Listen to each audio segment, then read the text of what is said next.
Mesdames, Messieurs, bonsoir. Bienvenue dans ce deuxième numéro du magazine consacré au journal du match Sénégal-Côte d'Ivoire prévu ici au Maroc samedi prochain à Casablanca précisément. Pour le moment, nous sommes à El Jadida avec le regroupement des Lions du Sénégal. La première séance d'entraînement ce matin, 10h midi, et puis la deuxième prévue cet après-midi à partir de 16h.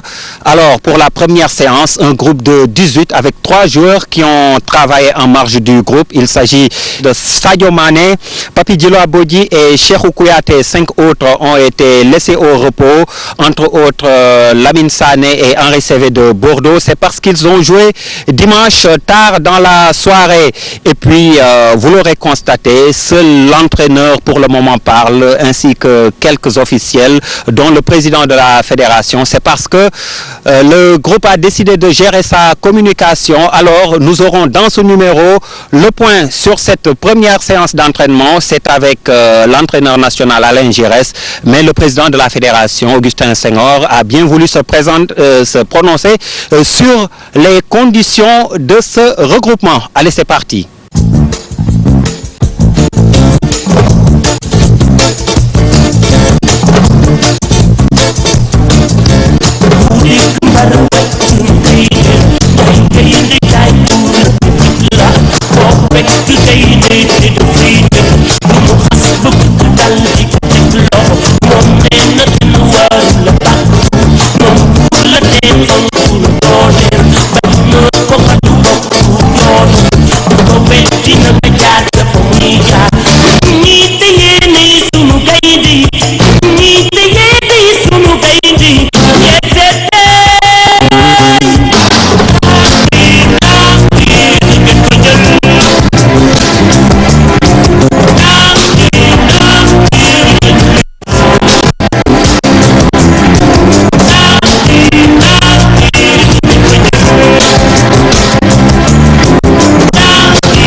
Ce matin, c'était un travail qui était adapté et mis en place en fonction justement des compétitions de week-end de nos joueurs, des temps de jeu, toutes ces données-là. C'est pour ça qu'aujourd'hui, vous avez vu qu'il y a une adaptation qui se poursuivra cet après-midi, parce qu'on est obligé de tenir compte évidemment de ce qu'ils ont fait comme match et du temps de jeu qu'ils ont eu ce week-end.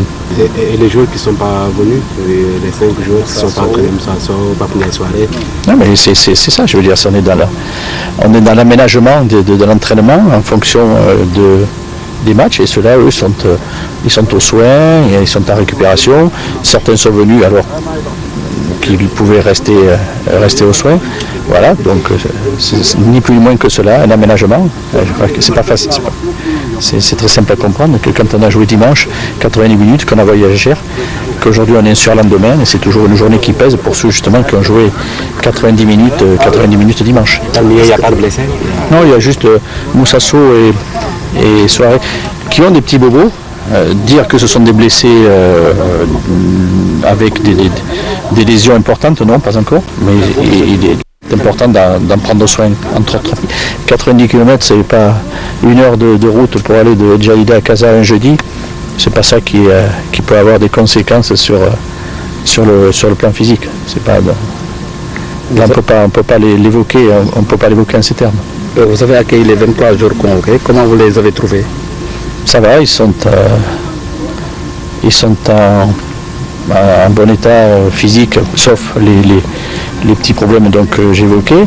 Après, sur le plan mental, ça va. On a déjà commencé à préparer, et dès ce matin, avant l'entraînement, déjà de se projeter sur le plan mental, sur le match de samedi, voilà, pour rentrer dans ce match-là. Et surtout, maintenant, on n'est plus au chapitre rayon de discuter, de présenter le match. On est dans l'action.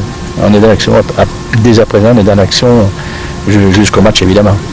Écoutez, je pense qu'on a commencé à tenir ce discours dès après le match Côte d'Ivoire-Sénégal à Abidjan, on le sait.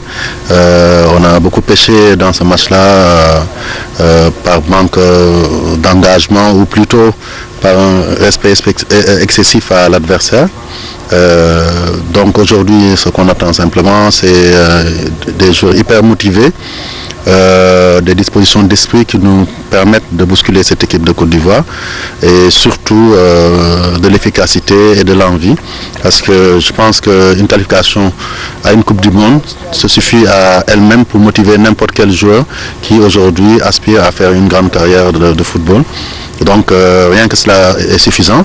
Ajoutez-y le fait qu'on joue pour un pays qui est passionné de football et qu'il y a un peuple qui attend un exploit de son équipe. Je pense que toutes les conditions aujourd'hui doivent pousser nos joueurs à se transcender, à se surpasser sur le terrain pour arracher une qualification qui sera historique dans la mesure où depuis plus de 10 ans nous ne sommes pas retournés à la Coupe du Monde.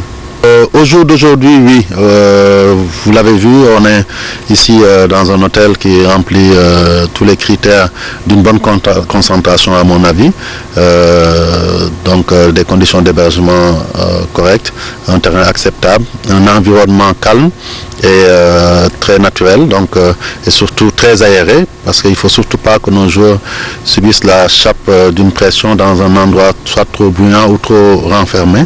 Et je pense que pour moi, en tout cas, les conditions sont parfaites pour aller vers ce match-là. Nous sommes en train de travailler avec l'ambassadeur et l'association des Sénégalais du Maroc pour les motiver. Nous avons la mission avancée qui est en contact avec eux, donc à Casa. Et donc, bien entendu, la fédération accompagnera en t-shirt, en moyen de transport éventuellement, mais aussi en leur mettant à disposition les tickets pour le match. Et pour le reste aussi, nous attendons qu'il y ait une mobilisation des supporters. Comme le nom l'indique, ils doivent venir supporter leur équipe.